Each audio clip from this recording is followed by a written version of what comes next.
Alors, pour répondre à ta question, tu voudrais avoir accès aux objets ici séparément, mais ce n'est pas possible parce qu'en fait, c'est une image de l'illustration qu'on a là.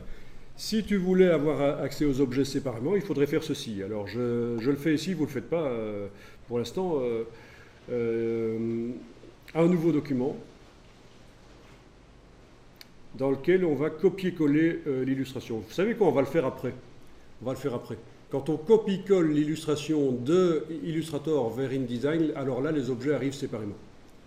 Et on peut continuer à les travailler dans InDesign, voire même mettre des photos dans certains des rectangles. C'est quelque chose qui peut se faire. Mais alors, à ce moment-là, le fichier n'est plus lié. Si on modifie le document Illustrator original, évidemment, ça ne modifie pas dans InDesign.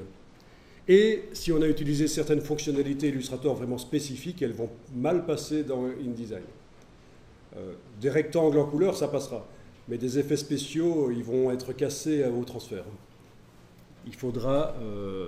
ouais, c'est pas conseillé, il faudrait les convertir avant le transfert par copier-coller, donc c'est du chipo. Donc pour des illustrations très simples, le copier-coller, ça permettra de faire ce que tu veux faire. D'ailleurs, quand on veut mettre dans InDesign du texte dans une forme vraiment particulière, on peut la faire dans Illustrator et copier-coller dans InDesign, c'est encore le plus simple.